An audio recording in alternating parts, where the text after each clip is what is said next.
అందరికీ నమస్కారం అండి. ఈరోజు మనం ధనరాజ జ్ఞానేశ్వర్ గారు రచించిన ఆడదంటే అలుసా అనే ఓ చక్కటి కథను విందాం.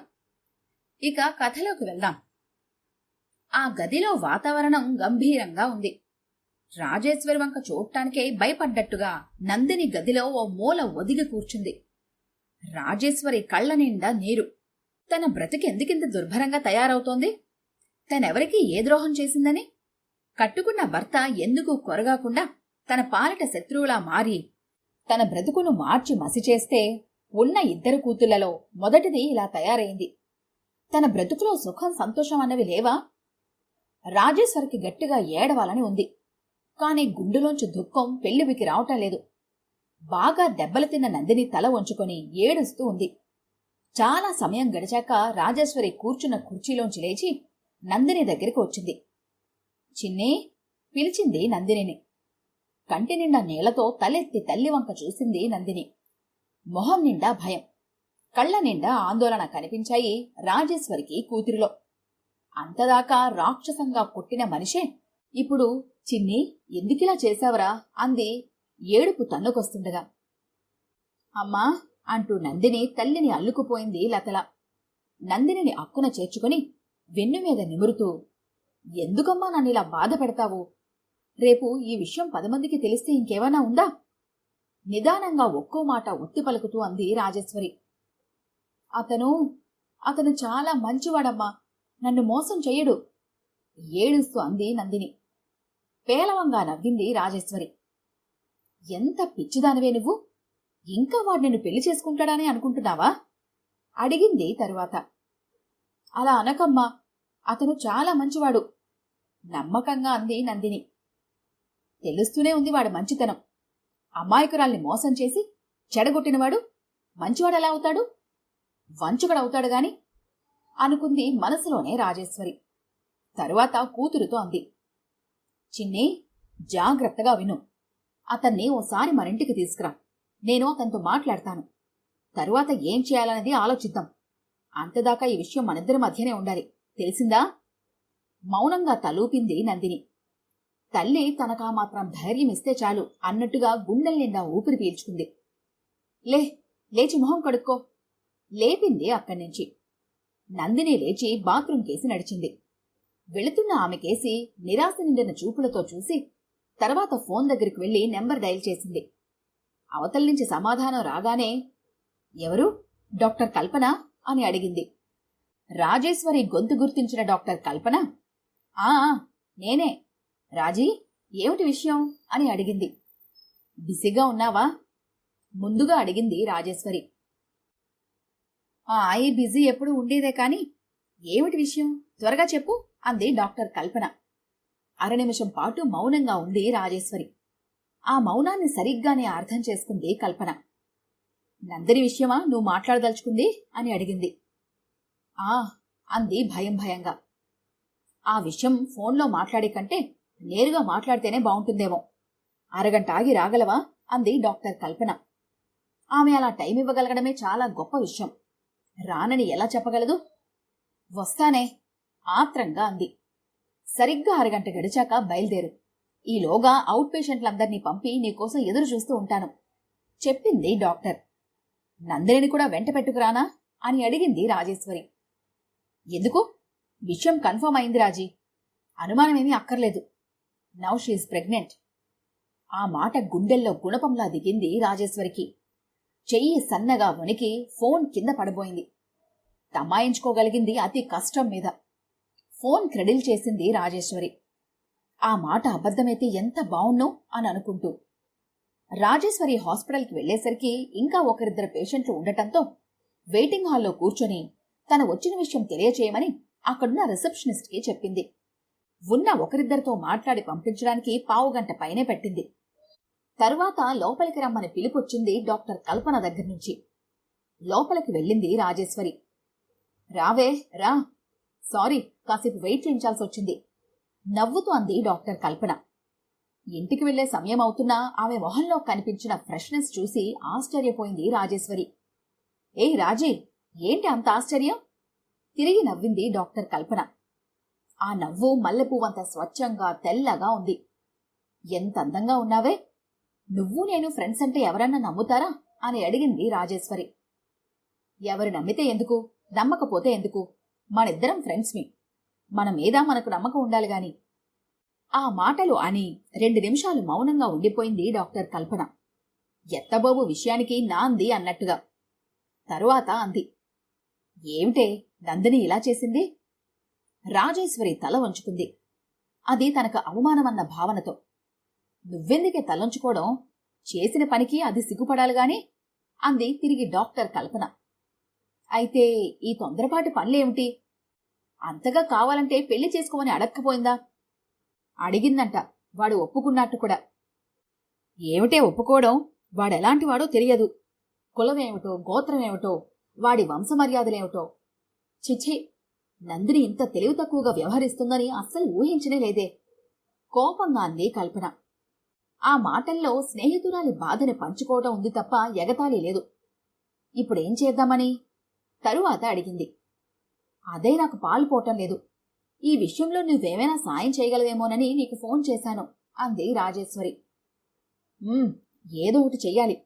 ఆలస్యమయ్యే కొద్దీ అవమానాలు ఎదుర్కోవడానికి సిద్ధంగా ఉండాల్సొస్తుంది కదా. వాడెవడో ఓసారి పిలిపించి మాట్లాడదాం. ముందు ప్రెగ్నెంట్ అన్న విషయం వాడికి తెలియనివ్వద్దు. అవకాశం చూసుకుని మొహం తిప్పేస్తే మనం చేయగలిగిందేమీ లేదు అంది కల్పన. అది నిజమేననిపించింది రాజేశ్వరికి. మన చేయి బండ కింద పడింది. నొప్పి కలక్కుండా ఆ చేయిని బయటికి తీయాలి. ఆవేశపడితే మన చెయ్యి నలగటం ఖాయం. తప్పో ఒప్పో తన కూతురు మరొకడితో కలిసి తప్పు చేసింది. దానికి శిక్ష తన కూతురు అనుభవించాలి. దానిని పరిష్కరించడంలో ఆవేశపడితే జీవితాంతం తన కూతురు శిక్ష అనుభవించాల్సి ఉంటుంది. వాణ్ణి తీసుకురమ్మని నందినికి చెప్పనా అడిగింది రాజేశ్వరి తర్వాత. డాక్టర్ కల్పన కొద్దిసేపటిదాకా మౌనంగా ఉండిపోయింది, ఏదో ఆలోచిస్తున్నట్టుగా. కాసేపయ్యాక అంది, వాణ్ణి ఇక్కడికి తీసుకురావద్దు. ఇక్కడికొస్తే వాడికి అనుమానం రావచ్చు. మీ ఇంటికే రమ్మను. వాడొచ్చాక ఫోన్ చెయ్యి, నేను వస్తాను. అక్కడే మాట్లాడదాం అంది కల్పన. అలాగే అని సెలవు తీసుకుని ఇంటికి బయలుదేరింది. రాజేశ్వరి ఆఫీస్ నుండి ఇంటికొచ్చేసరికి ఎవరో అపరిచిత వ్యక్తి సోఫాలో కూర్చుని ఉండటం గమనించి, ఎవరు మీరు అని అడిగింది. నా పేరు ప్రసాద్. నందిని రమ్మని పిలిస్తే అంటూ చెప్పాడు. విషయం అర్థమైంది రాజేశ్వరికి. ఇంకేం మాట్లాడలేదు. అలాగా, కూర్చో అని మాత్రం చెప్పి లోపలికి వెళ్ళిపోయింది. లోపల నందిని టీ తయారు చేస్తూ కనిపించింది. ఇతనేనా నువ్వు ప్రేమించింది అని అడిగింది రాజేశ్వరి కూతుర్ని. ఉలిక్కిపడి తల్లివైపు తిరిగి అవునన్నట్టుగా తలూపింది నందిని. గాఢంగా నిట్టూర్చి మళ్లీ యువతలికి వచ్చింది. కల్పనకు ఫోన్ చేసి వచ్చాక 5 నిమిషాలు కూర్చోండి, ఇప్పుడే వస్తాను అని చెప్పి లోపలికి వెళ్ళిపోయింది. కల్పన వచ్చింది. ఆ విషయం ఈ విషయం కదుపుతూ అతని విషయాలన్నీ రాబట్టగలిగింది కల్పన. రాజేశ్వరి యువతలకొచ్చాక కల్పన పక్కన కూర్చుంటూ, మాట్లాడావా అని అడిగింది. నువ్వు మాట్లాడు అంది ఎంతో నిరాసక్తంగా. నందిని ట్రేలో అందరికీ టీలు స్నాక్స్ తెచ్చింది. టీ అందుకుంటూ, మీ అమ్మా నాన్న ఏం చేస్తుంటారు బాబు అని అడిగింది. వారు లేరు, పోయారు. నేను మోటార్ షెడ్లో మెకానిక్గా పనిచేస్తున్నాను అన్నాడతను నిర్లక్ష్యంగా. రాజేశ్వరి ఎంతగా ఉలిక్కిపడిందంటే టీ ఒలికి ఆమె చీరపైన పడేంతగా. మెకానిక్కా? చెయ్యగలిగింది లేదు. అమ్మాయి జీవితం చూసుకోవాలి. కల్పన నేరుగా విషయానికొచ్చింది. ఆమె మాట్లాడుతున్నంతసేపు అతను గాని రాజేశ్వరి గాని నందిని గాని ఏమీ మాట్లాడకుండా వినసాగారు. అంతా అయ్యాక ప్రసాద్ మాట్లాడుతూ, నందినిని పెళ్లి చేసుకోవాలంటే నాకు 1,00,000 రూపాయల కట్నం కావాలి అంటూ బాంబు పేల్చాడు. ముగ్గురు ఆ మాట విని నిట్టారుగా అయ్యారు. ముందుగా తేరుకుంది నందిని. నీకు కట్నం కావాలా అంది కోపంగా అతని వంక చూస్తూ. చెడిపోయిన ఆడదాన్ని పెళ్లి చేసుకోవాలంటే కావాలిగా మరి నిర్లక్ష్యంగా అన్నాడు అతను. రాజేశ్వరి కల్పనలు ఇద్దరూ మొహమొహాలు చూసుకున్నారు. ఇద్దరి మొహాల్లోనూ ఒకే ప్రశ్న. ఎలా తెలిసింది ఇతనికి విషయం? ఒక్క ఉదుటున లేచి ప్రసాద్ కాలర్ పట్టుకుంది నందిని. నేను నీ వల్లే చెడిపోయాను. నేను చెడిపోతే నీవు చెడిపోయినట్టే. ఇంకేదో అనబోతుండగా కల్పన అడ్డుపడింది. నువ్వెళ్ళు, తర్వాత మాట్లాడదాం అని చెప్పి అతన్ని పంపించేసింది.